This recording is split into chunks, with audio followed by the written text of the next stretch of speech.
Hi, perhaps you recognize me. It's your favorite president. We will decide who comes to this country and the circumstances in which they come. And if the yes vote is successful, we will be divided forever. What does confrontation mean? It means you fight for what you believe. We've got Trumpomania running this country, brother. Unless you're scripted, you're useless. I was saved by God to make America great again. We shall fight in the fields and in the streets. We shall fight in the hills. We shall never surrender.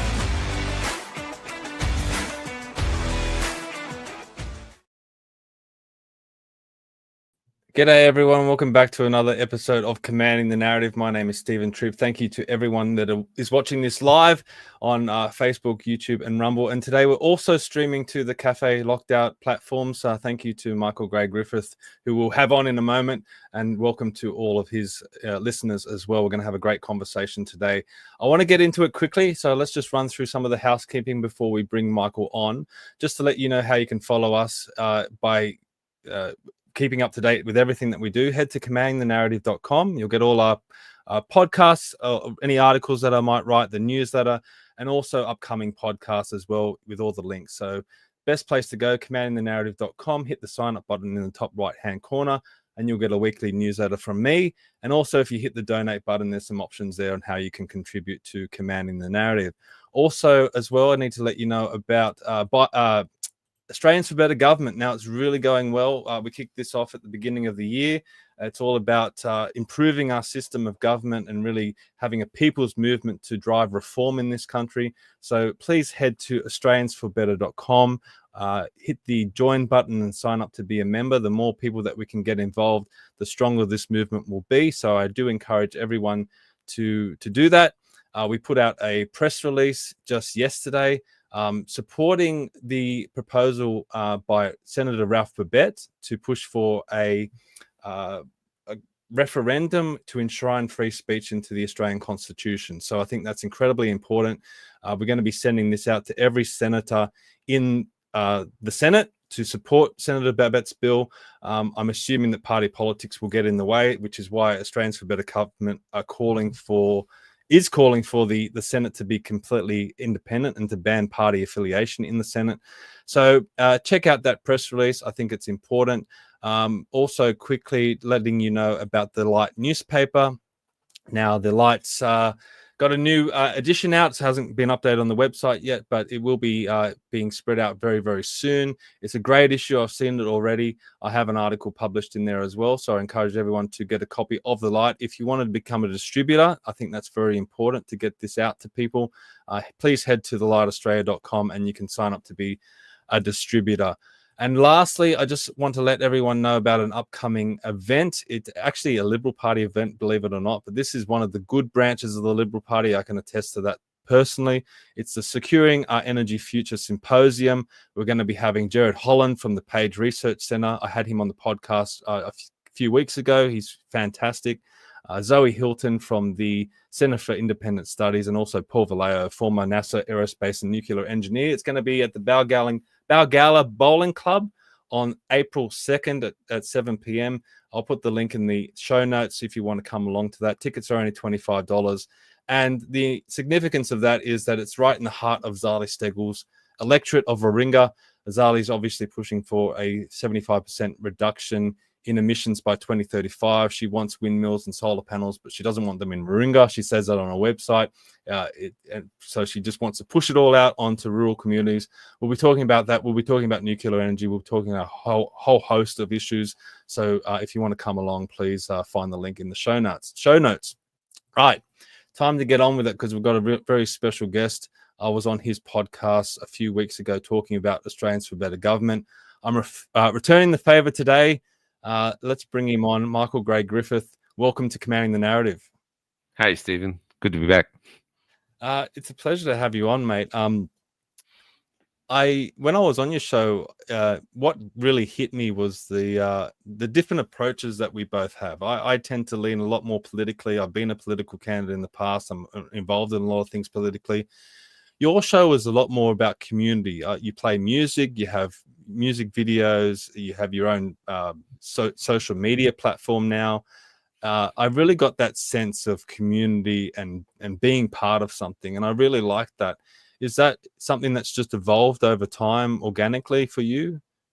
Yeah, I think Café Lockdown is, I call it a community, because people come on and basically watch them in the comments. They're almost talking like they're in a cafe. They're all saying hello to each other, and so that's how they're building it there. And then also we get people on who need help. Often they help.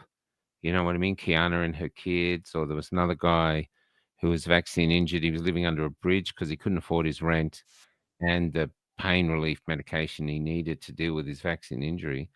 So he chose homelessness. And the Café Lockdown community paid all his medical bills for several months. He was actually That's quite incredible. Yeah. Yes, this is community. This is why we were trying anything to sort of strengthen that, because we have they turned us into lepers. I think we were expected to get very scared of being alone and roll up our arms and go, please let us back in, jab us up, Yeah. Yeah. Didn't. We've gone out and we've started building a counterculture. This is what you're doing. Yeah, and I remember talking about that at the time.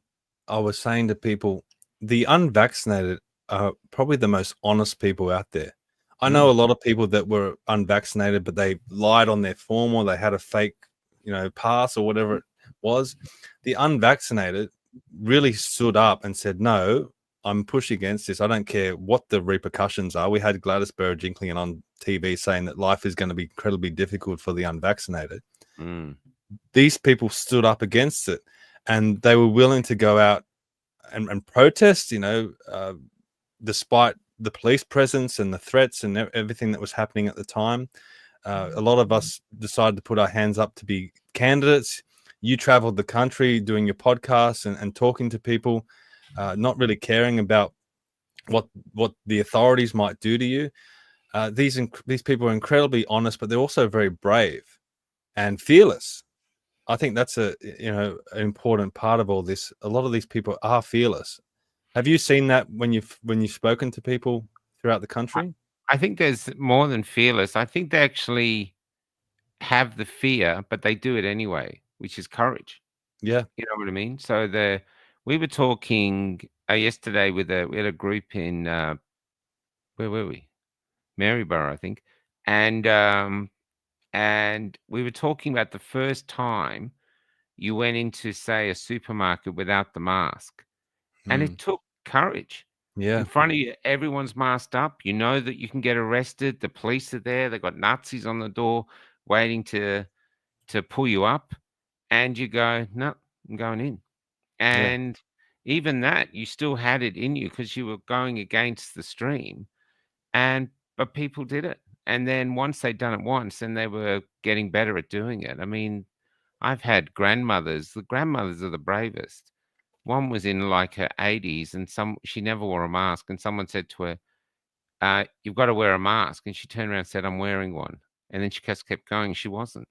It's just I actually see what I do as like recording the stories of giants. I think these just giants arose all over Australia who say, no, you're not taking our freedoms. You're not doing this. And it's been a remarkable few years, When we were talking off air, you brought up the hero's journey, and that's something that I identified early on, that this process really was a stage for these heroes to emerge. And you can have a whole list of them: Graham Hood, Tony Nikolic, a whole bunch of people, yourself, Topher Field, that rose up, some out of obscurity to stand up and push back against all of this. It's been an incredible platform for those people to push the ideas of freedom and liberty. But when people look at the freedom movement now, they think of it as a little bit disjointed. There doesn't seem to be any direction. A lot of people even say that it's failed. I disagree with that. I think politics is a long game, and you can't just pop up and expect things to happen overnight. If you study anyone in the political arena, Nigel Farage has taken decades to get where he is. Yeah. John Howard took decades to become prime minister. Anthony Albanese, I grew up in his electorate in the 90s. He was around then, and look how long it's taken for him to be prime minister. Now, I say that to people. I say politics is a long game. They turn around and they say, well, we don't have that long. We don't have that much time. Things need to change now. But it's not really realistic. I mean, in the real world, this is how things play out, and it's an incremental process. So for you looking back, I mean, all this kicked off in 2020, with your Café lockdown and you moving into this arena and the epic rally and everything that's come since. What's your assessment of the whole movement? What's some of the successes? What are maybe some of the things that we've done wrong? What's your whole general assessment of the whole movement?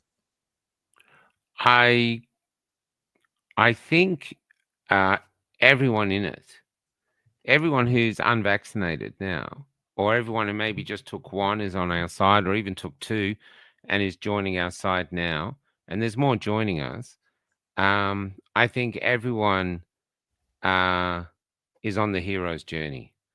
The first ones through the door, the real veterans, we were kicked out of society, so we had no choice. Our choice was give in, roll up your sleeve, and come sulking back, and we'll let you back in. Or they expected us to maybe wither and die out there alone. And instead, we built new lives. We went on a journey of self-discovery.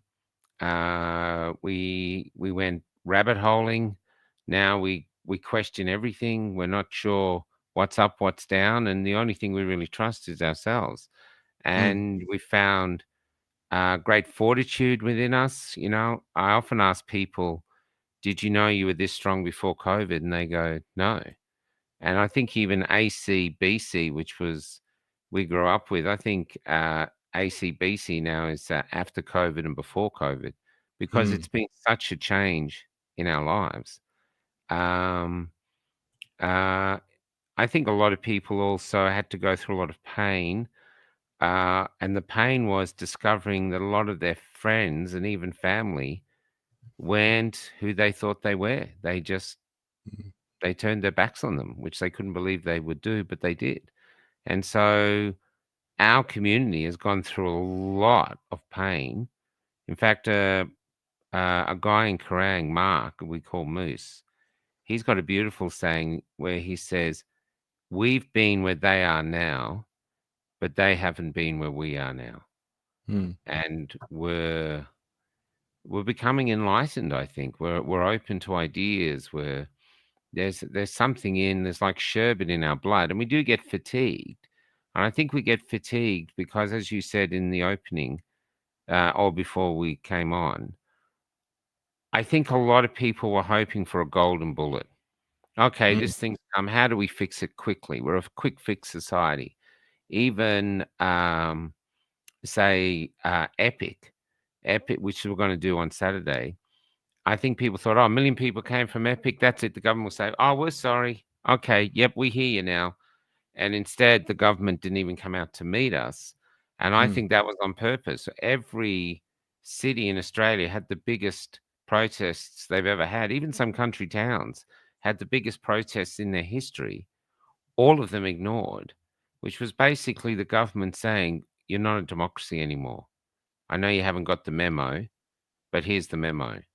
We don't care what you think. We're going ahead and changing Australia the way we see fit. And well, I think one of the biggest problems is that the successes of this movement have been ignored by the media and government. They tried to ignore the Epic rally, but straight after that, the lockdown started to come off. It did have an effect. It was successful. It achieved its goal to a point. I mean, we started to move out of that COVID period, and Epic was really a big catalyst for that. But they never acknowledged it. It's never talked about. And I'm glad that you're still talking about it. You're going to be doing this 12-hour podcast. I don't know how. It's a mammoth effort, but good on you. I mean, good on you for well, I think it could be historic. It was very, very historic event. I got there early, but there was something in me that said, go to Canberra. You got to go to Canberra. and I could not ignore it. And then Yeah. when I was there, MSM was just ignoring all of us, and they kicked us out of the library car park. And the Aborigines there, they actually came down and said, "This is our land. The government knows it's our land, and then we're going to negotiate with us, and we'll say whether you can stay or leave because this is our land." And they were all of that belief. And yet the police came and didn't give a rat's ass. They just kicked us out. And then we ended up in this showground called Epic. And then everybody started arriving. But I think because the police have been so brutal in the library car park, the last few people that were thinking, should I go, shouldn't I go, said, nah, stuff it. They're fighting for my freedom. I'm going to join them. And then when I was at Epic on the Thursday and Friday, it was like a 4-hour traffic jam to get in all day. But on Thursday, it was a little quieter. And I kept sticking the phone in people's place saying, what's your name? Where you from? What are you doing in Canberra? And carload after carload, people just looked at me baffled and said, I had to come. I had to come. Which I haven't experienced in any other event, any other protest.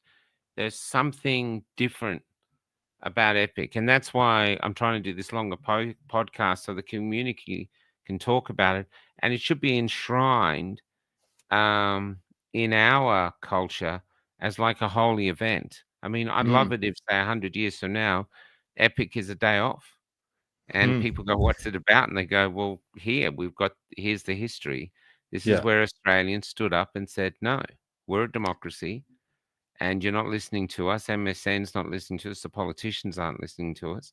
So we're going to come to Canberra so you can hear us. And so maybe you're right. Maybe we did have a victory, even though they wouldn't give it to us. So, yeah, there's lots of ramifications. And I think that'd be great to talk about, to hear ideas of what people think about it. You know what I mean? Yeah. I did put the link in the chat to StreamYard if anyone wants to call in. We've had someone call in. Let's see if we can bring this person on. Emily, welcome to Commanding the Narrative. Emily. You there, Emily? You're just on mute. Hello? You're muted, Emily. Maybe she hit that by mistake. We'll let Emily go. But yeah, the link is in the chat if anyone wants to call in and say good day and even ask a question. But look, when it comes to Epic and what was achieved there, the government and the media in no way could have acknowledged that, because it would have been too damaging for them. And I think that's what we need to appreciate. We need to appreciate the little wins that we have, and we need to celebrate them ourselves. We can't. We've got to stop relying on the media and the government to give us a pat on the back. Yeah, I saw. Look, when I was on the morning of the Shrine protest, and they had armored cars in the streets, and that's where I got shot, and took the photos that I took, and there was all these young people injured and shot. They'd all and old people too. I mean, they police, these thugs had just been opening fire. And then something happened. It was like, how would you say it? Oh, I came across an MSN news reporter, and they were going to do a live, and the cameraman was just looking at me with tears on his eyes, and the woman was just shaking. She had a mask on. And I was begging them to film this armored vehicle, this Bearcat. I was begging. I was literally in tears myself, going, they're shooting people. Look, I've been shot. They're shooting people in the streets. And they wouldn't do it. And it was then that I realized journalism is dead. Because if there was any journalist in them, they would have gone, screw my job. That image is going to make me famous forever. I'm the journalist who captured an armored car in the streets of Melbourne shooting at grandparents and young people. And they wouldn't do it. So they were being faithful to a new master, not the journalism mantra. And that really, I was doing Café Locked Out before then, just like this, just an hour a day going live, but I didn't really know what it was. But after that, I realized, okay, we're going to have to do this. We're going to have to document this, because they're not. They're going to ignore it. They don't want it. They're actively going to ignore it. Because that night when we got home, that news reporter was saying how we were all rednecks and violent and Nazis, and that was a lot. Wasn't misinformation. That was an absolute lie. Yeah. And You she would have lied because she would have seen it. She would have seen it. So she's like, amazing. It's crazy. And but you brought up something that I want to talk about, and that's that a lot of people there were called to go to Epic. I've seen that in other ways as well. I've met a lot of candidates that stood up for minor parties, whether it be One Nation or the Libertarians or UAP at the time. And I would ask them, why are you doing this? Why are you putting your name out there? And they'd just be like, I don't know.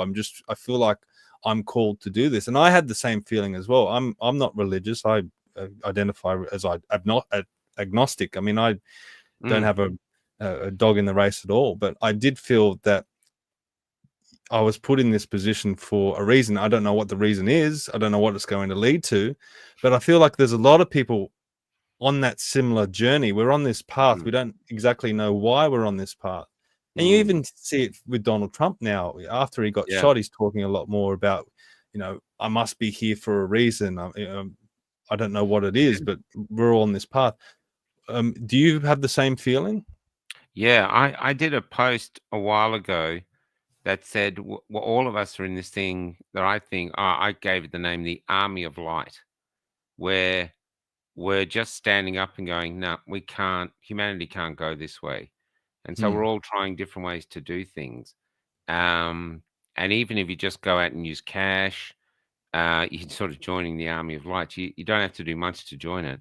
But I think one of the other great victories we had, because we were talking about victories to celebrate, was The Voice.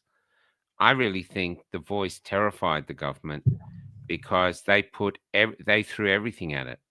CEOs, musicians, famous people, billions, $500 million. And I think they thought they had it in the bag. And all we had was gaffer tape on those 110 Speedo signs, putting a gaffer tape. I saw that in North Queensland. Every time I saw it, I was laughing my head off. And they made it really hard. We had to drive 200 or 300 Ks that day to find a polling booth that would take our vote. So we were on the road all day until we got to Mackay, I think, where they allowed us to vote. And when we got there, it was yes vote everywhere. Just this one little table with the no voters. And we sort of went up and went, and we knew we knew we were on each other's side. But I thought we were going to lose because it was everywhere. And I was going to do a podcast later in the night dealing with the fallout of,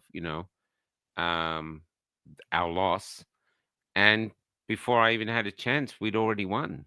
It was a landslide. And I think that let the government know that they currently have in Australia now an unspoken civil war, where the people are not as going to be pushed around as much as they were during COVID. But they're not getting violent, they're not raising up.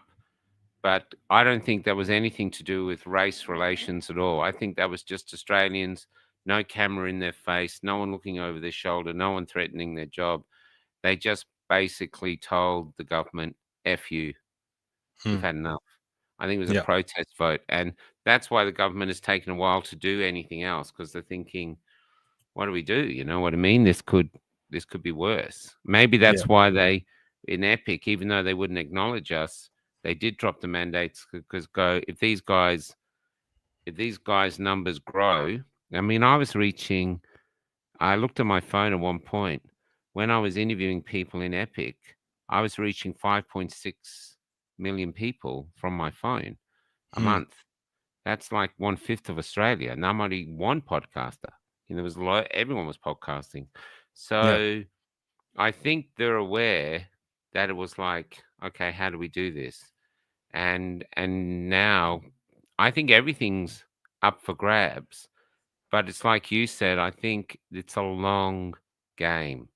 And Indigenous leaders, when I went around Australia, I had 2 or 3 Indigenous leaders tell me, you guys are acting like sprinters, and this is a marathon. and Yeah.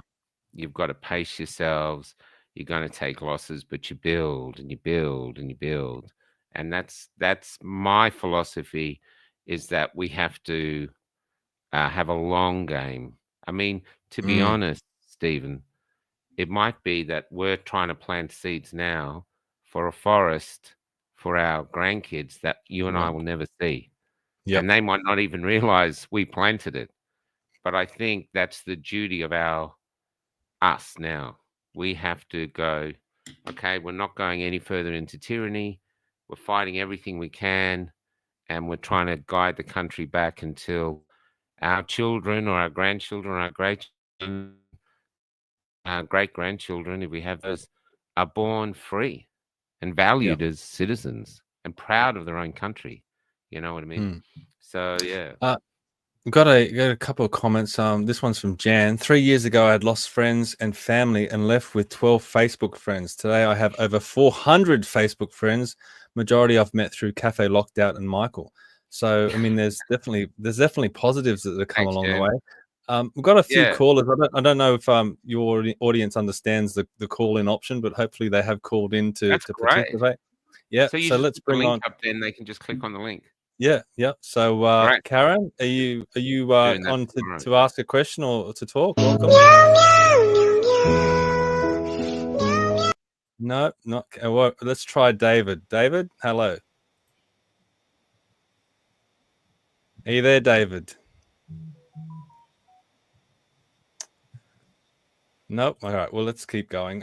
So if you do hit that StreamYard link, it is to call in and to participate if you want to have a question or to even Just just follow the give your prompts. experience. The Yes. prompts are Yes. pretty clear. Allow video and audio, and that's basically it. Then you're in. Just Yeah. keep clicking, and then you're in. Yeah. Georges, are you there? Suck the fucking line, cunt! Oh no. Well, okay, maybe we'll skip the calls for today. Wasn't that George who he was very famous once. He used to come on really early on and get angry and angry and angry. Yeah. But it sort of never went anywhere from that. You know what I mean? But he was very popular, you know. Yeah, okay. Yeah, he did a lot of good. Let's try one more. Hopefully we have more luck with this one. Tony, are you there? You there, Tony? You're on mute. 3 times, 4 times, 5 times. No. All right. We'll give that a miss today. All right. So what I want to talk about now is that we've talked about some of the things that have happened, and you mentioned Epic and The Voice and some of the wins that we've had. What do you think the next steps are? Where do we go from here? I think what we really need to do is start to form professional groups, lobby groups, think tanks. That's what I've tried to do with Australians for Better Government, to really start to professionally lobby some of these politicians and put pressure on them externally. I don't think being a candidate and getting involved within the political parties is the answer. Once you go into a political party, you're told what to do, what you can't do, what you can say, what you can't say. I think that's a complete dead end. And desperately trying to get elected is not the answer either. I think setting up external groups that can then press and to rally people, to organize, have a solid structure, and then present credible information to these politicians and put pressure on them externally is the path forward. How do you feel about that? Yeah, I think I know whatever change we're going to do is come from the grassroots up. And what's happening now is America. I mean, Trump's RFK has just been acknowledged, and so he now is he's what's the position he's got? The health position, and secretary of one of the how significant do you think that's going to be? Do you think we're going to see a lot of disclosure, or? I think he's going to be hugely significant. I think what Elon is doing is staggering. In fact, it's so staggering. I'm beginning, and everyone's skeptical. Like we had someone on the other night and saying, "I don't trust Trump. It's all theater." Maybe it is, but what if it isn't? What if it isn't? What if these are people who actually are doing good work? And I think Elon is incredibly. I don't know how anyone can call Elon an idiot. You know, what he's done with Tesla, whether you like him or not, what he's done with SpaceX, he built PayPal. I mean, the man is an extraordinary entrepreneur. Yeah. And now here he is, and America is a business, really. Here he is basically fixing up its accounts. You know, I was watching him in that White House special saying that they have simple things like they can't even follow transactions because no one uses numbers. And then they have what's the money for? It's all blank. These are things now that have to be fixed. So I don't know. And I mean, Trump isn't perfect, but I don't think he's driven by money. I mean, I think he's got enough money. I think he realizes that if he does what he claims he was going to do, then he literally could become the Lincoln of our time. He could literally be up there with the most famous presidents of all time. I think he's en route to do that. And so, and what he's doing is the thing that he's doing, which I love, is I watch Americans do his dance. Is he's he's allowing Americans to feel proud to be American again. And I'd love that to happen in Australia, like our governments frown upon Australia Day events.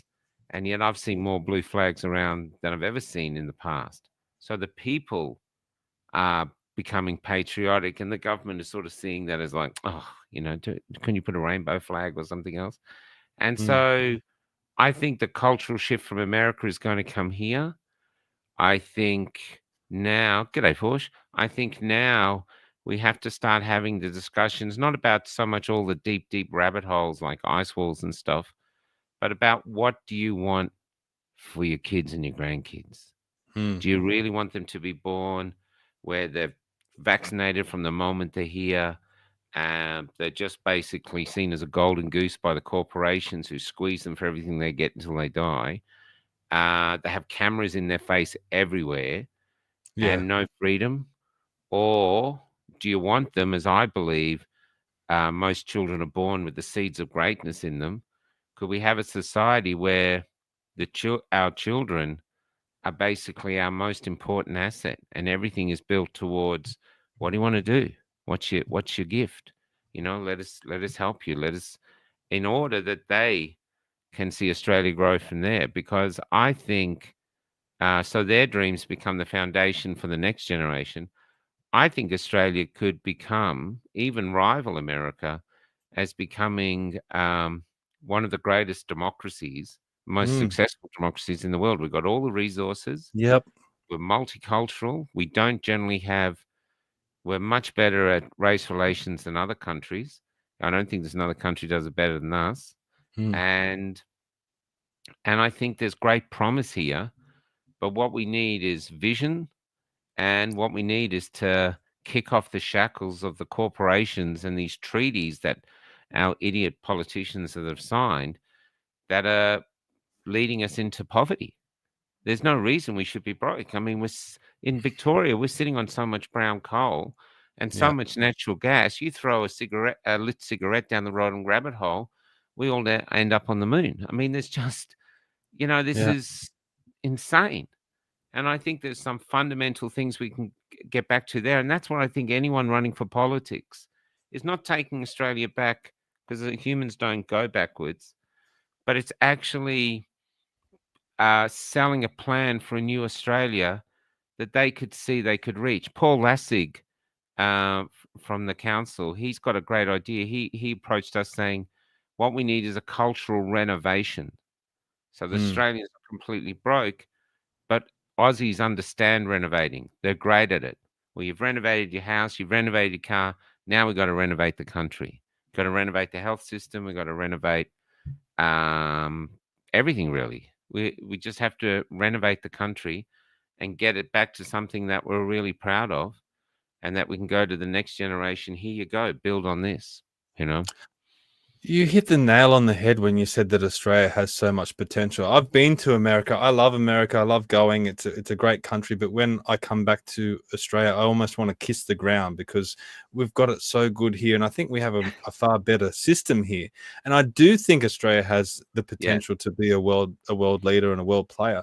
But we just suffered from a complete lack of leadership.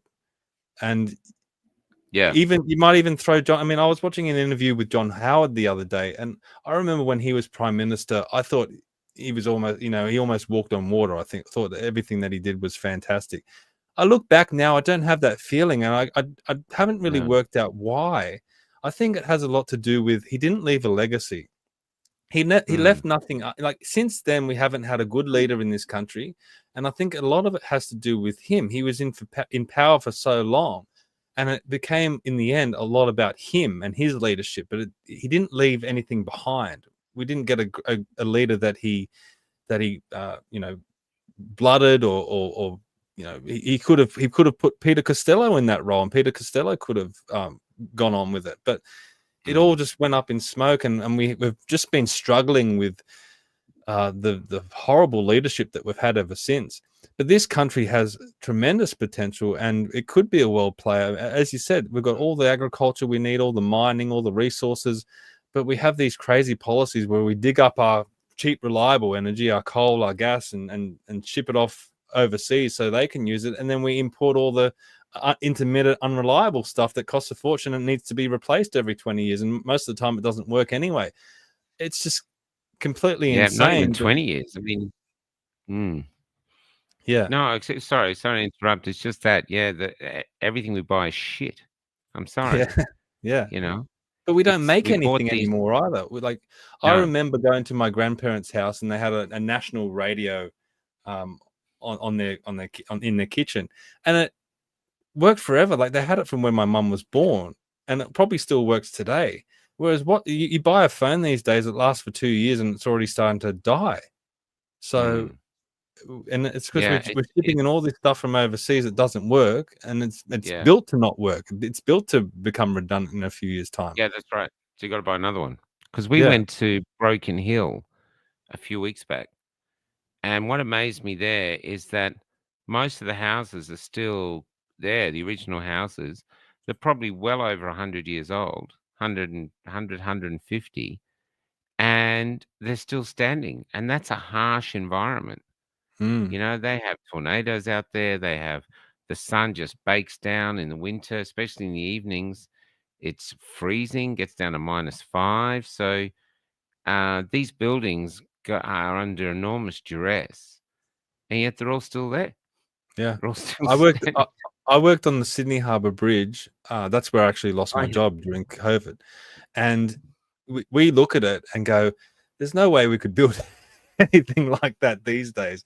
Like what went into that, and it's incredible. It's such an incredible structure, and that was from the 1930s.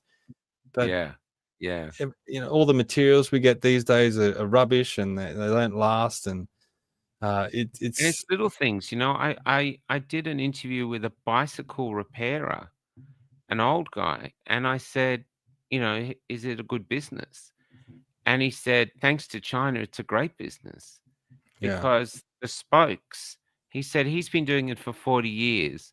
He said, 20 years ago, he'd never replace the spoke. Spokes just didn't break unless someone shoved something in the wheel. You just took it for granted that the spoke would survive. But now they're coming from China, made with this pathetic metal, and he said they just collapse. They just break. So everything's designed to break, and I understand why, because the business model is, they'll buy another one. But I think all of this is discussion, and it comes from the ground roots that we change this. I mean, you really look at it. Say you look back at your grandfather's time, and say you could go back now to say they'd left your grandfather and your grandparents' house, and they hadn't touched anything. You could go in now. Everything there would be an antique. They'd have coffee tables that you could still use.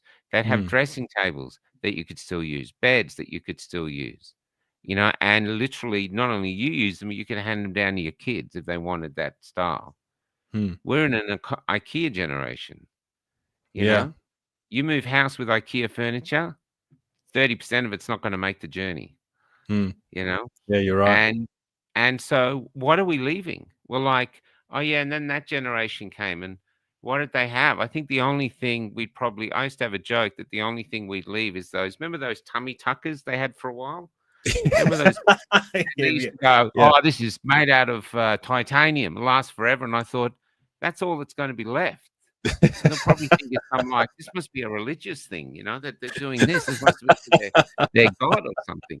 You know what I mean? Every house had one. You know what I mean? But apart from that, yeah. And I think this is things that we can talk about and discuss.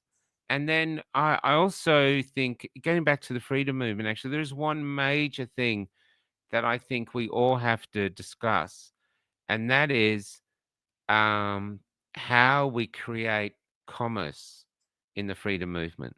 Because the most profound comment I've seen in the last 4 years wasn't on one of my pieces. There was a scientist who was challenging climate change, and this man said, "Thank you for my moment in the light.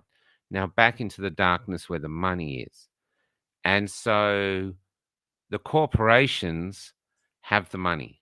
They can offer people $100,000, $150,000 a year. The freedom movement, as I see, literally has no businesses as yet. Yeah. And so I think if we could start, we have lots of entrepreneurs, but if those entrepreneurs could be inspired to start creating businesses that employ our people, and that doesn't mean whether, you're just basically on our side. We are like a rising renaissance of humanity.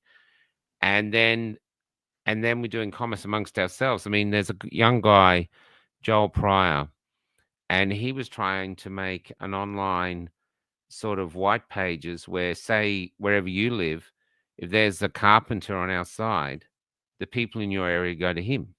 And then he's making business. And then suddenly we have power going through because we're having some economic power behind us. And another group that's done that, I hate to say it, is the Jews. They've been persecuted for thousands of years, but instead of being seen as these untouchable, poverty-stricken community, they own most of the governments. So I'm not saying we've got to go and take control of everything, but I do feel that we have to find ways to make money within our community. So if people join us, we can go, yeah, you want a job in this cafe, and this, and suddenly, and then there's a reason to join us because we've got a better end product. We've got freedom. We want a freer country. We want a prosperous country. We want common sense. And we want people to be proud of themselves. Like I see the other men, especially white males, all the government's offering them is shame of their race, shame of their heterosexuality, even just shame. And you can wrap that all in silence and go to the grave like that. Where we're saying, well, you can be a man with us. Whatever that means. You can be yourself. You can stand your ground. You can have your courage. You can have your respect. And there's a great purpose because what we're trying to do, our purpose, our one purpose, and this would be great in a think tank, is to leave. Because the one beautiful thing I hear, everyone, why are you doing it? Why are you doing it? Even young kids tell me this. I've had 20-year-olds going, for my kids. 20-year-olds. Say it. And they really mean it. They can see that they're prepared, that we're heading nowhere good, and they want to help change that around. And that's an incredible gift to have a real purpose can actually fix your life, keep it going. It's beneficial, it's a product really that we can offer men. Well, especially men. No, I agree. We're getting some comments in the chat about a troll. I'm not seeing those messages come through, so I can't do anything about it. But I just suggest just ignore it. I mean, there's some crazy people out there who get their kicks out of doing petty things. So just ignore it. I would say I can't do Oh, anything. that's Chad Boggs. Yeah, look, you got to feel sorry for these. You got to feel sorry for these terms. One, it's probably an AI, so it's probably not real. Yeah. It's probably on some phone in China somewhere. And then if he is real, well, as we always say, without putting them down, what's the most common phrase uttered by a troll? Mum, can you knock? So Yeah, that's right. you know, Yeah, it's just better to ignore those people. But look, I mean, I look around at the infrastructure that some of us have built.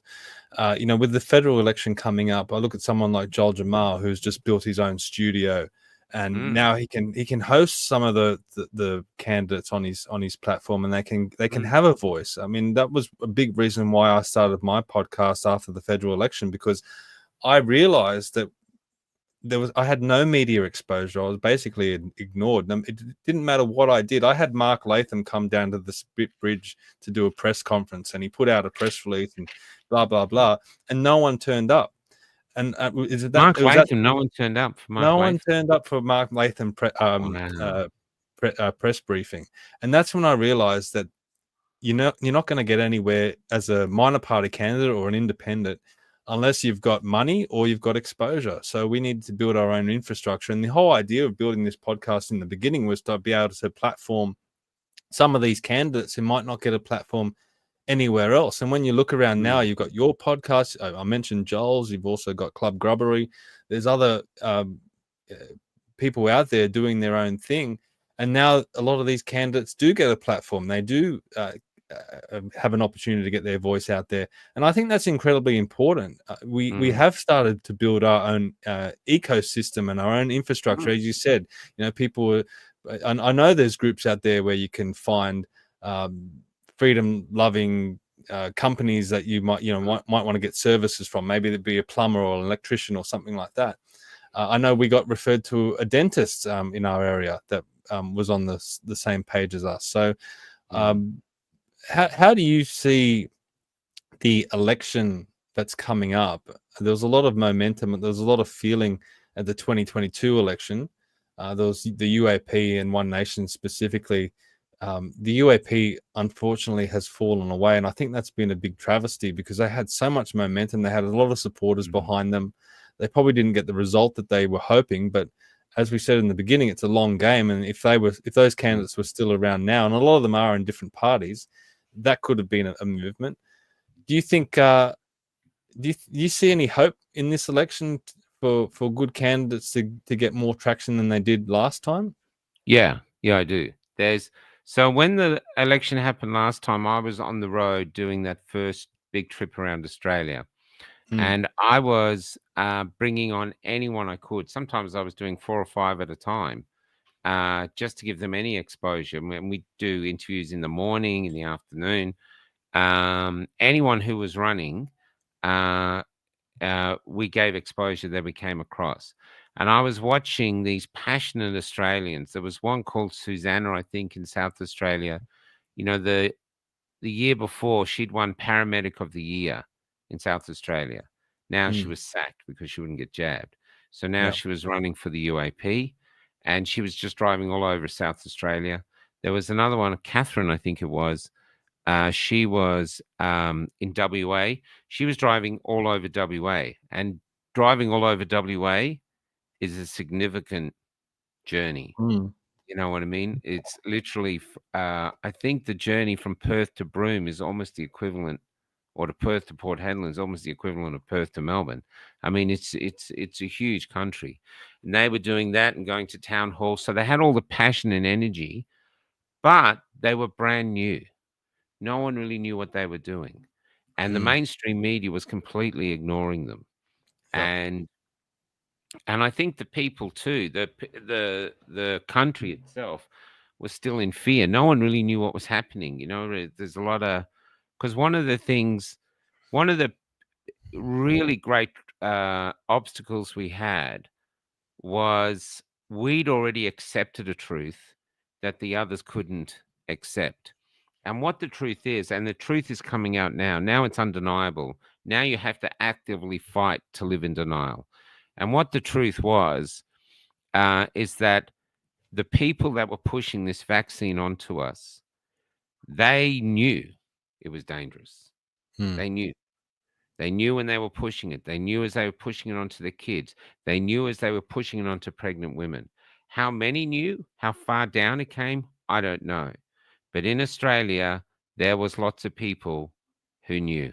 That's why the politicians were exempt. The judges were exempt.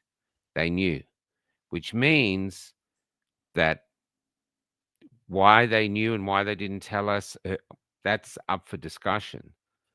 But we were betrayed. We were violated.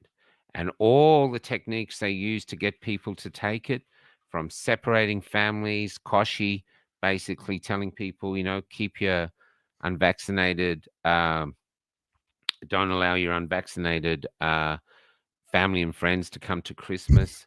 Culturally devastating, cultural atom bombs, cultural cancer. And so we've been through all of this, and now that it's coming up, and you saw people waking up in simple ways, like people going, I had COVID. It was nothing. That's what it is. That was nothing. And so we've been portrayed, and now it's coming clear that there's money behind it. And I think as Elon proves how much money rorting is going on, people will see that as well. So basically, the environment this time is ripe for revolution. The Voice proved that the people are hungry for something new. And now, where before I was just on the road in the back of a Winnebago just doing an interview, now I've been doing this for a lot longer. And we're doing a thing called townies, what you should call them too. And I've reached out to Joel, but Joel's his own man, which is fair enough. But I think what they would call is townies. So say I did Kevin. I got Kevin on by himself. That's perfect. We can offer people running for politics, an hour and a half, like a Joe Rogan style, like this, live. Meet the public, see what they're doing. And the other politicians, Liberal and Labor, they will not be able to do it because they literally couldn't risk being live and unfiltered. They refuse to do it. I mean, I have had some Liberal, like Tim James, the member for Willoughby. He came on and he was great. He was able to do it, but so many of them will not do it. They refuse to. They refuse to go live. They refuse to do it in the first place. But look, content is the key, and I think my appeal to any of the candidates out there: don't reject an opportunity to go and speak. A lot of the parties will tell you, don't go and do an interview, don't misrepresent the party, blah, blah, blah, because they're afraid of someone saying something stupid. But even if there's a podcast out there that gets 50 views, go on it, get your views out there, and then you've got that link. You can use that on your own sites and your own platforms. It's your content just as much as it is the content creator. And I think that's what people need to understand, and it's what's happened in America. A lot of the podcasters over there, they all work together, they support each other, they try and build each other up because they realize it's a network. There's mutual benefit there, and it's the same thing with these candidates. I mean, and going back to the Liberal Party, I watched the podcast that Peter Dutton did recently. He did two. He did one with Peter Credlin, and he did one with Mark Burris, the finance guy. And it was like watching paint dry. It was so boring. He started talking about how his father was a butcher. And I mean, we don't care. We don't care about your father and your upbringing. We just want to hear about how you're going to fix the country. What's your vision for this country? How are you going to get us out of this cost of living crisis? What nation building infrastructure are you going to build? What are you going to do for us? I didn't even watch the whole thing because I tried to. I got halfway and I was just like, oh, this is boring. This guy's got no personality at all. Whereas a lot of the minor party candidates out there are fantastic. People like Natalie Doomer, Tony Nikolic, Adam Zara, a whole bunch of people that I could list. Dynamic people that have vision for this country, that have the passion and the drive to really change things and probably do similar things to what Donald Trump and his team are doing in America. We have those people here, but they don't get the platform.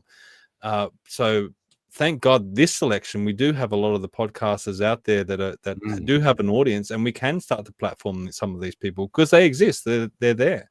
Yeah, that's right. And like I said, we can split them up. Like, so if you do an hour and a half broadcast, there'll probably be about 8 little things you can snip from that to use to grab attention.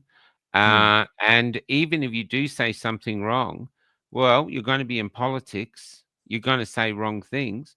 Here's That's a good right. training ground of how to get past that. I remember Obama, when he was running, they were saying that his grandmother was anti-Semitic, and they really thought they had something on him. And he came out and she said, "Yep, but she's my grandmother. I love her. What can I do?" And Yeah. he killed it because he got to what people understood. You know what I mean? So you see clever politicians doing things, and I think this is a training ground. I think we have the passion, we have the vision, we know what we don't want. Even like say Kevin came on the other day, your friend Kevin Yeah, Kevin Lowry. Lockray. Lockray. Yeah, he came on. He had people really talking with, not that he's going to be able to do everything he says, but he had people talking. And we're going to be reaching out to others now. And I think if we can make it entertaining, we can make it invigorating. If they take audience questions and we remove the safety net, I think that's what people want. And suddenly we could have, but people are going, oh my God, one of the most exciting shows this week was watching Politicians, which is never heard of, ever. Politics, really? I think I'd rather get my teeth extracted. But actually now I think people realize we're in such a shitty place that they're willing to listen, and they're willing to. We could even have them like, it's almost like a job interview you're doing for an hour and a half with the public. And what you have over the mainstream parties is that people are aware now that we just have a uni party. That's very clear, and there's not that much of a change from the things because they agree to so much. But both of them say that they're great at the economy, and yet we owe $1 trillion. We're broke, and there's no reason we should be broke. So I'm sorry, you guys have failed. If you guys were plumbers, no one would call you. Yeah. Because all they'd have is everybody's house just flooding, full of excrement. I mean, it'd just be this wreckage of their plumbing. You're going, there'd be a big sign, do not call this plumber. And yet we're going to put them in charge of the country? No. Well, what could Albanese do outside of politics? Can you see him in the private sector anywhere? He's almost unhireable. Might drive one of the floats in the Mardi Gras stuff. He seems very fond of that. And Dutton could be used to like scare children with that face of his. You know what I mean? It's scare. Yeah, scare anyone thinking of wagging school, get a Dutton muscle. Is poor guy. Yeah. But he's. But yeah, there's people are fed up, and the other thing in our favor too, and I see it. I see it with despair in the IGA. Like you go shopping now because we live in the bus, so we shop a lot because we can't do a week shopping. We just do day by day. Yeah. And Kelly does most of it, I have to be honest. But when we go in, I'm watching the people and I'm watching mothers with very troubled faces. The kids are coming up to the trolley, buy this, mum, buy this, and they're looking at it and you can see, oh no, and they're really realizing that's the price of that. That's the price of that. We saw 4 steaks the other day, dead ordinary, boring steaks. And it was in a special bin. It was $60. Yeah. So if you've got 2 adults and 2 kids, and you want to get that's $60 for the night just for the steak. Forget the eggs and everything else. Yeah. People are going to go hungry, and there's hunger coming, and you can sit there smiling of how good you are with the economy, but all people are going to hear is you sent $600 million to New Guinea so they could set up a football team. Really? You're seeing things like Jacinta here the other day. She banned Australia Day parade, allowed a march of people that hated Australia. And then the next few days there she is hugging drag queens going, we're going to keep you safe. Yeah. Basically, like they're in danger from us. I mean, I don't know about you, but I haven't beaten up a drag queen as yet. I haven't done it. It's not on my thing. You know what I mean? I Yeah. generally don't. And Yeah. there's sign. We even saw a little sign in a window in a cafe here that said LGBT, you're welcome here, as if they're not welcome anywhere else. Yeah. Do you know? Yeah. So Exactly. there's a subliminal messaging that we're bad people, that these poor people Yeah. have to be protected from, where that's actual bullshit. You know what I mean? Previous to, say, the plebiscite, I mean, I was working a tram driver then. A third of the staff were gay or lesbian. Everyone got on. No one gave a toss. People just, we were very egalitarian in Melbourne. We just didn't give a crap about that stuff. The Mardi Gras. So all these things have been used by our government, and we've seen it from COVID to divide us, to shame Yes. us, divide us. And they love dividing anywhere they can. That's why they've jumped on these 2 Muslim nurses. You know what I mean? I mean, it's very unfortunate what they did, the idiots. But it's divide, it's divide, it's divide. And we need a leader who actually goes, let's unite us all. We're Yes. Australians. Exactly. Yeah. We're never going to be perfect, but we're still going to. But that doesn't mean we can't be a great people, and we can work on our problems as together as we go through life. And I think what people are starving for is what Kevin did when he came on, is just common sense.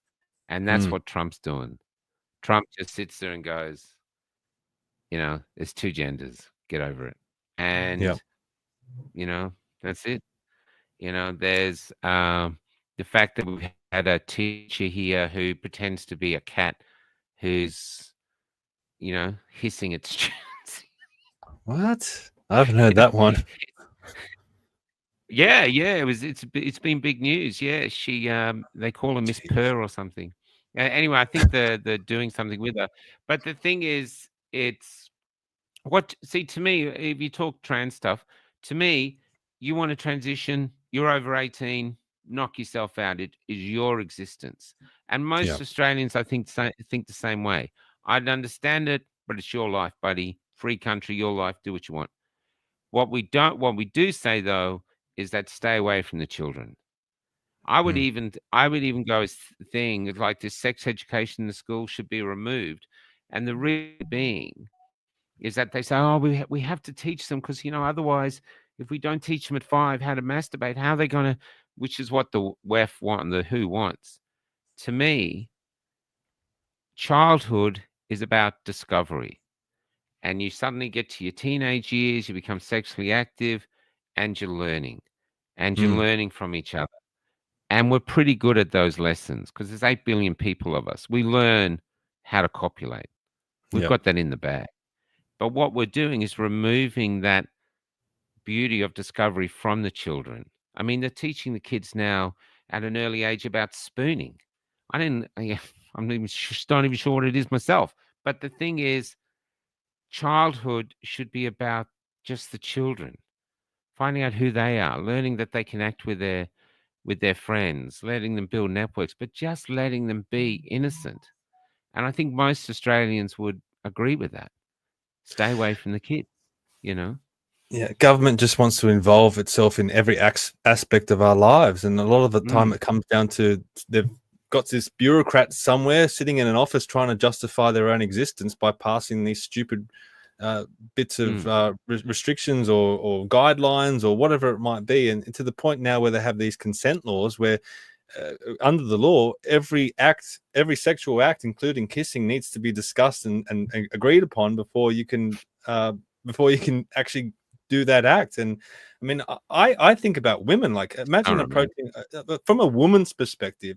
A lot of the girls that I know or have known in the past, they want the man to make the first move. They want the man to show confidence and to lead. And if a man's going, they want to be wooed. Yeah. But if a man's saying, oh, is it okay for me to kiss you? Or is it okay for me to touch you?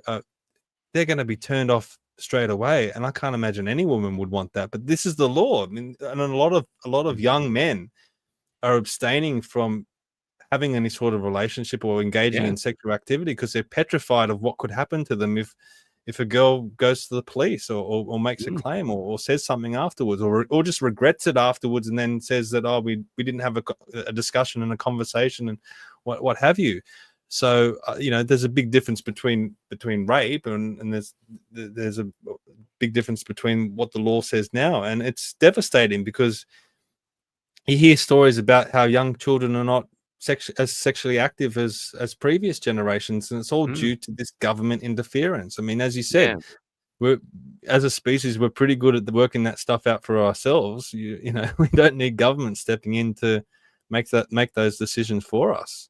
Yeah, that's right. I mean, it's the kids that I really worry about, how they're getting their minds warped, whether it's that or the climate change narrative or just the general guilt shaming that they get. Oh, your ancestors did this and they did that. And these poor kids, they just want to be kids and they want to be proud of where they live and their country. And they can't because they're constantly being told that they're horrible people. I even saw a thing yesterday, and it was this someone from a think tank saying that we might not even need schools anymore because the kids are teaching themselves online. They're teaching themselves.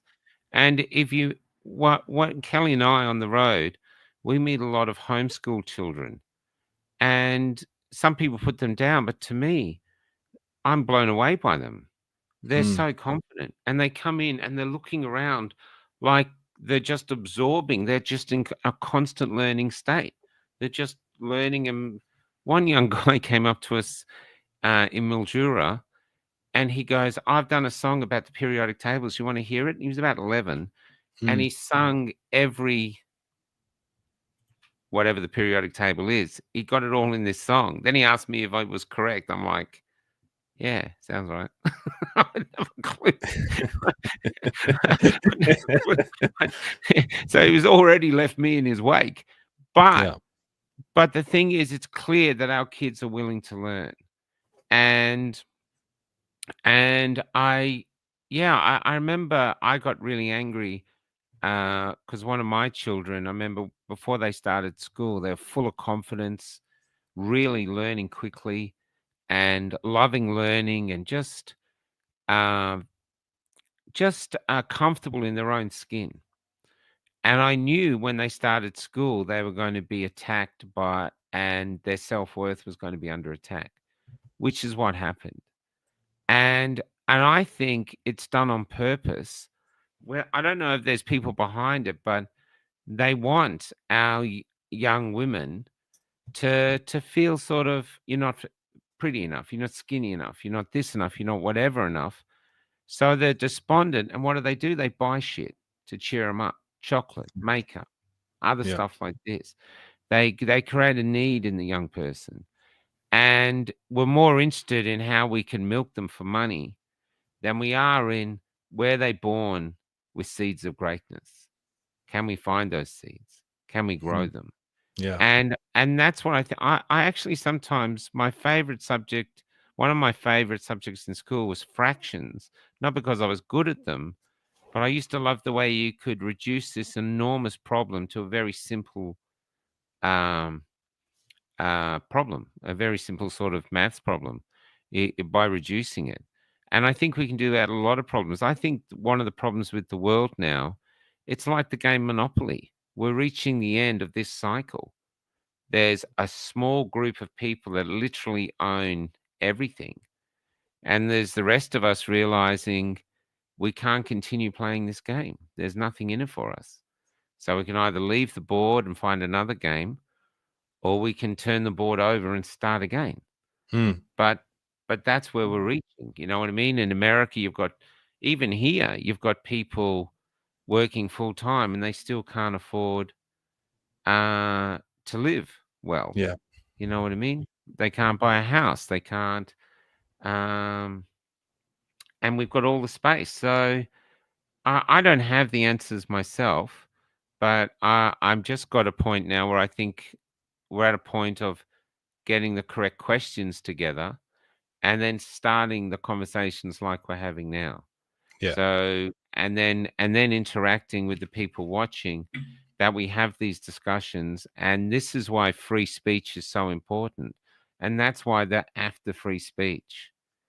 I think they realize that every time we talk, we could plant an idea in somebody, Yes. and planting an idea in somebody is one of the most powerful things you can do, because if they take it and run with it, who knows? I mean, look at the Forest of the Fallen, Yep. the 832. There's these 832 gatherings now, which are doing really well. There's the Light newspaper. You know, the Light newspaper originally started in Ireland, but it started with one person must have had an idea. Let's have another Yeah. newspaper, and it's still growing. Yep.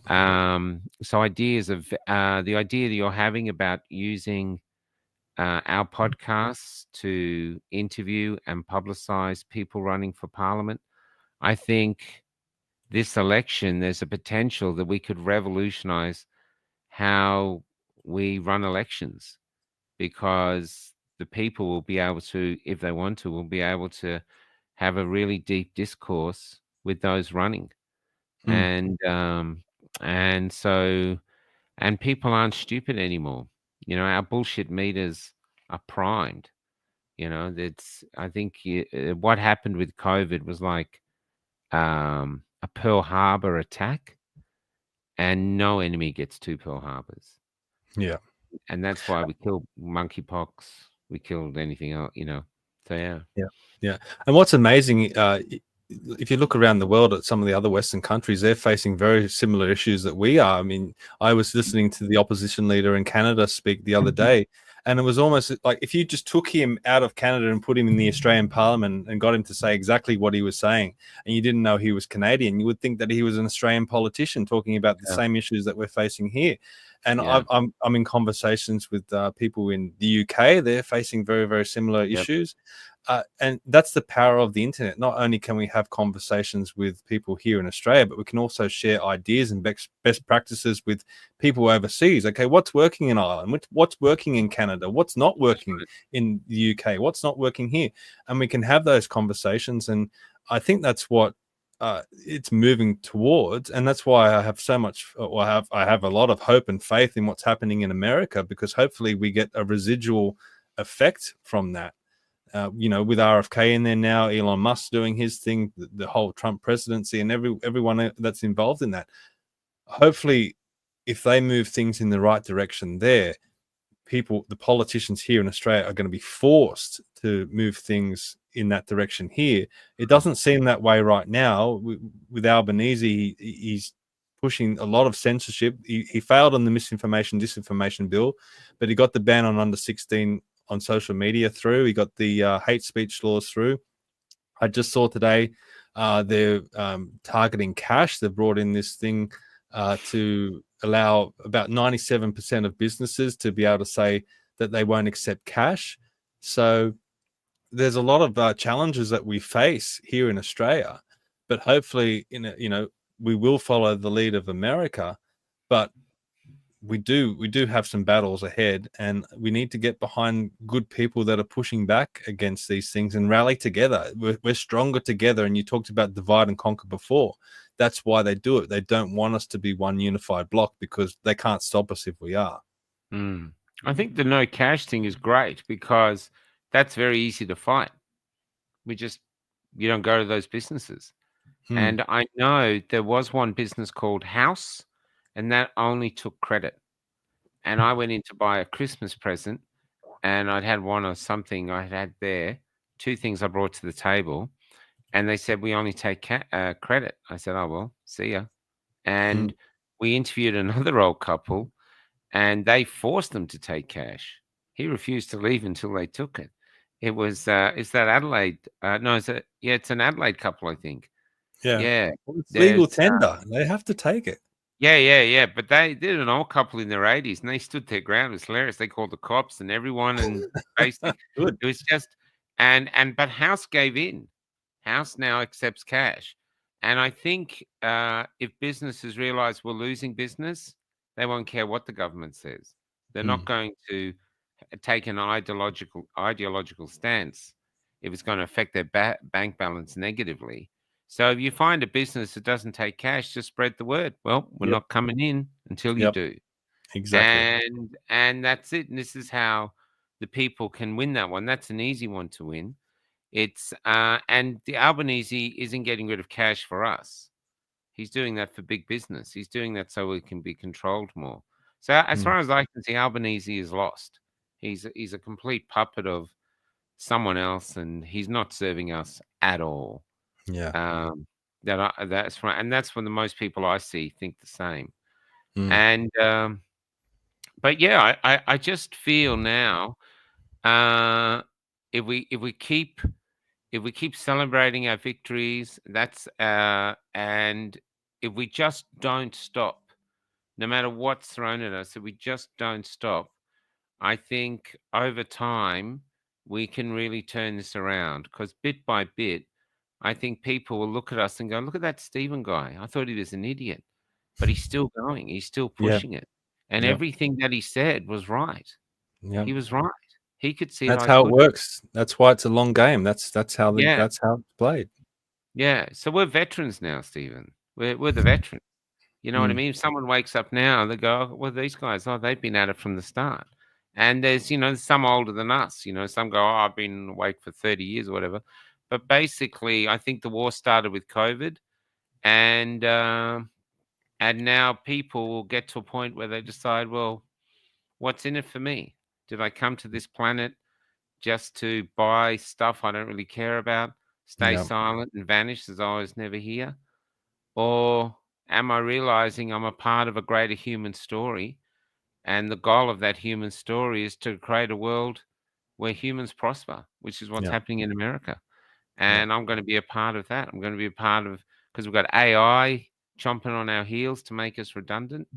And we've got just constant lies from MSN and shame from the corporations. And, there's, I think it's battle on, Yeah, definitely.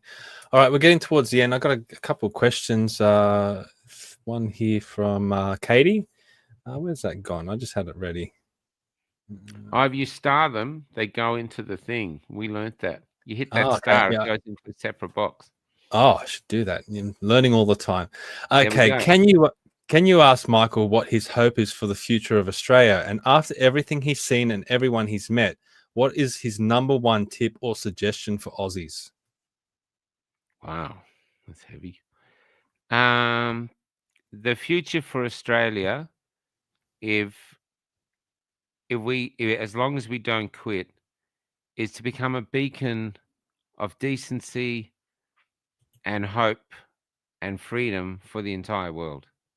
To show the world that, we're a country where people have come from everywhere. We're new, one of the newest countries, and that we can really show that you leave humans alone and they won't kill each other. They'll just get on building lives, chasing their dreams, and trying to look after their children. And we really could be a beacon of light for the world. What they can do now, I think it's the little things. The little things are really important. If someone doesn't take cash, make them know that you're not doing your business there. Has profound repercussions. Don't be afraid of having the discussions with people. You don't always want to do it, but you might be a bit weary, and then you hear someone saying something stupid. Well, challenge them, talk about it. I think there's definitely participate in this election to some degree. I think at the very least, we could terrify the major parties by having a greater showing for independence. And if they see the passion we have, they'll realize their days are numbered. And yeah, literally, yeah, just keep that fire alive in you, because you might be made to feel like it's weary and it's impossible. And Gandhi said, I think these tyrants look like they'll never fall, but they all do. Yeah. I think one of the issues now is that when we had Dan Andrews in power, we had an enemy. So it was easy to see the enemy. It's harder to see the enemy now. But they're coming for your freedoms. They're coming. They can't stop themselves, and you might not feel it, but you might just be a part of the most important human community in the history of humanity, because it's humanity itself that is under attack, and the future will rely on the decisions we make, including you, absolutely including you. And it's the more of us who are working towards creating a world that's a human world, where humans are the core center of that world, and everything else, AI, can all serve us. I think that is something worthy to aim for and fight for. Got another question here. This one's for me, actually. When does Stephen think the election will be? Well, yeah, that's a big question. Look, I think it will either be April or May, but whatever the answer is, I think a lot of people are going to be unprepared. I think people should have been campaigning a year out. I know that's difficult for some people because, a lot of the minor party or independent candidates, they work and they can't just give up that time. But I think a lot of people are going to be caught off guard. They're going to be caught wrong-footed. I know Clive Palmer just lost his High Court challenge to run as the UAP, so he's going to have to run. I don't know what his plans are, whether he supports independent candidates or he sets up a new party, but he's running out of time. A lot of these people are running out of time. So if you're out there and you want to support a good candidate, you need to get active now, and you need to give them a boot up the pants and say, hey, you need to get out there and get active, because these electorates, these federal electorates, you've got 100,000 people in each one of them. And in the digital age, you need to get in front of people 15 times, I've heard, before they start to take notice of you. As Michael said before, they might think you're an idiot in the beginning, but after they've seen you 15 times, they start to listen. So there's a lot of work to do. So we need to get active now.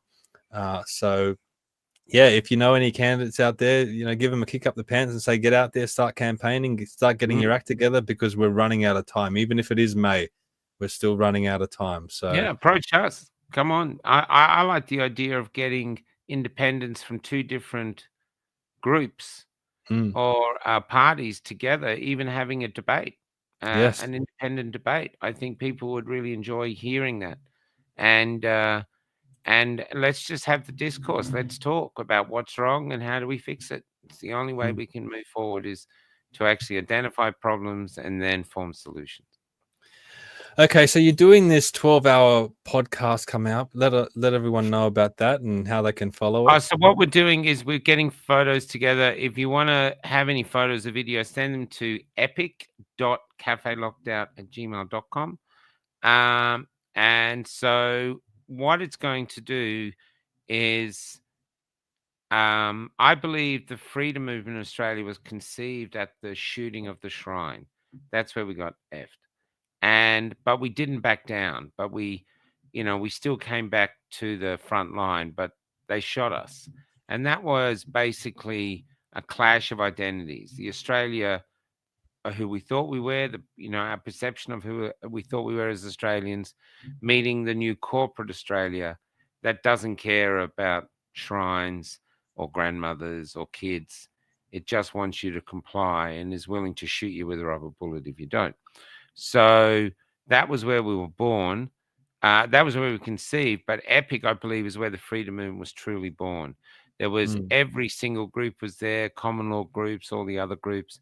But people came from all around Australia, and they wouldn't have come that far for a booster. They came there for freedom. And it's 3 years on now. And I know we share a few images around about the February time when it's on in the past. But I think now I'd like to make it like it's a holy event. And so what I'm hoping to do is, like you were bringing people on there to talk now, is that we have an open discussion all day, show some videos, show some images, but actually get people on and they share their story. And we try to understand what it is, what EPIC actually was, what it actually achieved, what's become of it, where's all the people gone? There was 1 million people, we're lacking them. Can we inspire them to come back?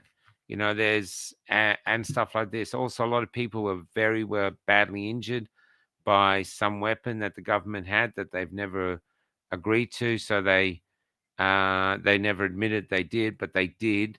I've been interviewing people about that. So if you're injured, come on and tell us about your injuries and stuff like this, and just make it a very because Epic was organic, and so it's just this very organic day. So it might fail, but as Elon says, if you're not failing, you're not innovating. So we're going to try do this bizarre podcast, and someone else might take over from me for a bit, but it's going through just to see if we can remember how beautiful we were in this great dark time in one of the darkest places, which is Canberra. We all came together, and for one night we were glowing. And we were glowing, and I can still see that glow in my rear vision mirror. It's hope. So we have it within us to change Australia, and so that's what I'm hoping people will get from it. They'll remember that we're something good. That's going to be awesome. And also tell us about your new social media platform, CLO.social. Oh yeah, so we've built Close Social was originally built when we were doing the tour around Australia because Facebook kept banning us constantly, and so I said to a web designer, Steve Crantis, who's done a lot of the websites in the freedom movement. I said, can we build our own Facebook? I didn't know we could. And he came back and he said, yeah, and he did it. And so he built this thing called Closed Social. The only thing we couldn't do was stream to it, but now we've cracked that and we're streaming to it.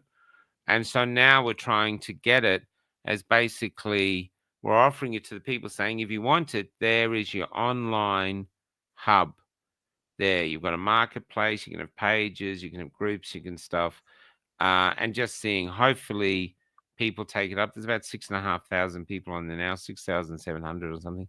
But if they could take it up and make it work, there's a lot of benefits from it. You could do business on there. You know, you're connecting with the community. It could be really, really, really powerful. And also, once we've got the streaming done where it's constant, it's almost like a place you don't have to leave. Instead of getting on and finding this Facebook page and Twitter or Rumble, you just stay on the Clo. You go to the Clo and the shows come up. You know what I mean? Yeah. So anyway, it's just I'm hoping it'll work. If it doesn't, we'll have to get rid of something else. But it's fantastic. It's just another brick in the wall of this ecosystem that we've built. Yeah, that's right. Yeah. So it's fantastic. When you were talking about it on the podcast that we did with you, I'm like, oh, I haven't heard of that before. So I went on there and checked it out, and I was blown away at how professional it was. I mean, how slick it is. Yeah, it's amazing. Yeah. So, and it costs about $150 a month to keep at the moment, which is, but to me, there was a business guy who was interested in putting money into it. I don't know if he's still interested, but I think with some backing and some vision and some energy, because Café locked out itself, we have, and this is what we should consider with you, Stephen, coming on. So you still stream to your own platform, but you stream to the Café locked out universe, basically, so that and we amass our numbers together. So in December, we were 4 million we reached, all of us together. We were a little bit under about 3.8 million in January, but coming together, we're actually a power, and we share times, we share guests, and we bump in. If somebody, say someone's guest pulls out, I can go, hey Steve, you're free. My guest pulled out, and Paul Oosterhouse and I did that the other night. One of our guests, we called in sick really late, and George Christensen, we'll get him back on. But Paul and I just did the show, even though it was Christensen everywhere. Yeah. But the people loved it. We had great numbers. So the people aren't just interested in guests or entertainment. They're interested in discussing and talking and hearing common sense and hearing this. So we have a lot of products on our side. In fact, I even think that what you're doing, Stephen, you're not so much a journalist as you're like a point. You're on point where, in the Vietnam Wars, they send out patrols and someone would be ahead on point. You're on point. You're out the front. You're trying to ascertain what's going on, and you're bringing that back to the people who are following behind. And that's why we don't need the answers so much, because our life, imagine a drop jigsaw, and we've only got a few jigsaw pieces. We've never been shown the cover. We don't know what we're actually putting together. We're just trying to ascertain what's going on with our country from the few jigsaw pieces we have. So we don't have to worry about having the truth, because the truth is not available to us all the time yet. We just need to have the questions and keep prodding, and eventually, I think, get people to think. And from these thoughts, new ideas will come, and that's where the forest of liberty will grow from eventually. So that's what we're doing. You're exactly right, and I've said this on the show before. This podcast is a journey, the journey that I'm going on. I'm taking everyone with me, and I'm sure you are as well with your platforms. Yeah. You're taking everyone on the journey. We don't know where it's leading, but it's been a wild ride so far. So I guess we'll keep going. And we're learning constantly. You just learned how to do star, and you did something else. I'm going to learn how to do that. So we're just learning and learning as we go. It's like the Wild West, So yeah, it's an exhilarating time. Yeah. Thanks All right, for having me on. I really appreciated it. No, I appreciate you coming on and talking about exhilarating. This is the final segment of Commanding the Narrative, and it's the most important part of Commanding the Narrative. It's called Build Your Own Fantasy Government. Now, Michael, you're going to be in charge of the next Parliament of Australia, and you can choose 5 or 6 people, living or dead. They don't have to be politicians. They can be anyone you want to head up the next Parliament of Australia, the next government of Australia. Who do you choose? I choose Dr. Paul Oosterhouse to be in charge of health, because I choose Dr. William Bay to be in charge of legal, whatever the thing. He has the ability, I think, to bring honesty back to the legal fraternity. I'm not much of a sportsman. I think I'd love to liberate the arts. I think they've been controlling the arts with a lot of LGBT stuff through grants and stuff, because politics is downwind from culture. I'd love to liberate the arts, so the arts was done on merit. Basically, whoever's the best artist is gets the funds or gets the help. Sport, I'm not so sure about sport. And what I would like to do is get some of our most accomplished businessmen in the Treasury doing what Elon's doing, and actually going through, figuring out where the money's going, getting the accounts down, and basically getting our house in order, financial order. That's what I think. Yeah. I also would like to bring a religion council back, and not just Christianity, but imagine the Muslims, the Buddhists, if they all came together just as advisors. But actually, I think we need, even if we don't understand it, there's a lot of people I think could benefit from having spiritual guidance in their life. You know what I mean? Because I think the country would benefit from that. That we most of us know what's right and wrong, and there's a lot of things like the police officers pushing over old ladies and pepper spraying. That's wrong. They shouldn't be police officers. They should be arrested. And so I think that is where we get back to, where we can look at the world, and while the outside world looks crazy, when we look at Australia, it makes sense to us. It makes sense, common sense. Yep. That's what we're doing. Some of the people in the chat are making their own suggestions. Andrew says, Damien Richardson too. Damien Richardson is a great, and Rennick and stuff. Yeah, look, it ends up. We've got everything we need. Antique. I'm very fond of Antique. Yes, and Malcolm Roberts is always on everyone's list. Yeah, Malcolm. I love Malcolm, Yeah. and Yeah. I like the Moira girl from WA, Yeah. from Victoria. More Uh, I- redeeming. Yeah. Moira Deeming. I think she's extraordinary. I'd love to interview her. I think she's incredible.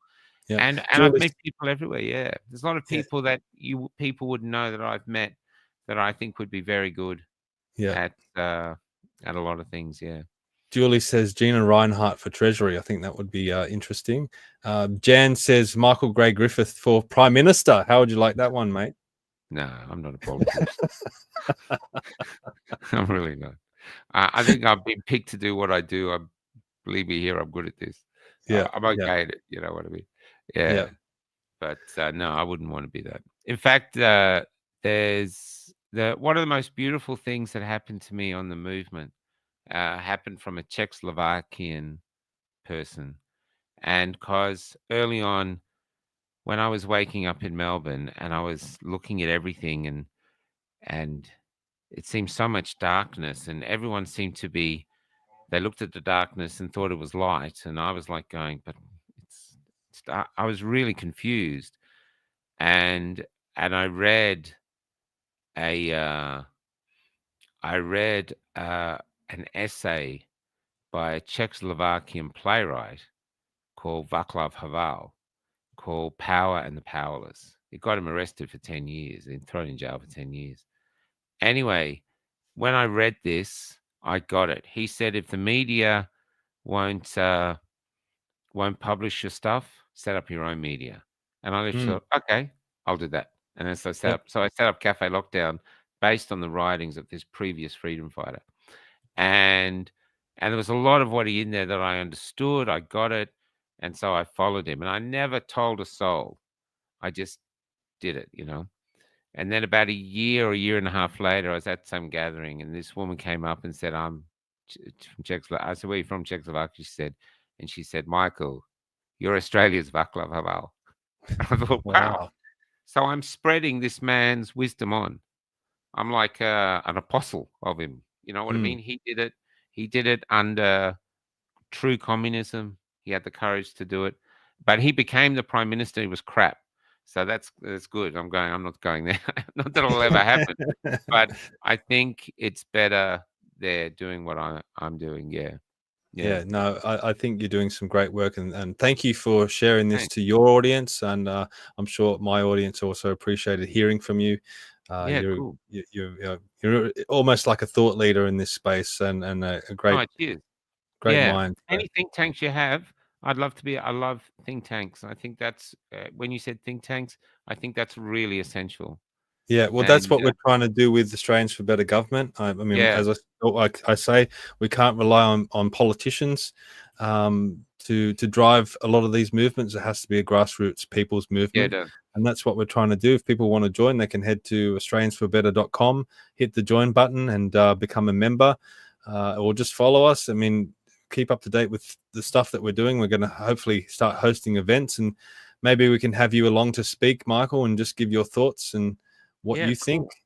Yep. And also for your audience, if you want to follow me, you can head to commandingthenarrative.com. You can also hit the sign up button at the top right hand corner there and get a weekly newsletter with all the podcasts and articles and events that we might put on. And I'm very busy at the moment, so the newsletter is a good way of getting that information out. Don't rely on social media these days, because you won't get it there. We're heavily shadow banned on all sorts of media, so the website and the newsletter is the best way to go. And if you want to follow Michael, head to cafelockedout.com, and you've got all your information up there, and you have music up there and all sorts of different things. It's really a great resource to go and follow everything that you're doing as well. Cheers, man. Yeah. And we just keep growing and growing. Yeah. Yeah. Take care. Definitely. Yeah. See you, all right, everyone. Thank you for watching, and we'll see you all next time.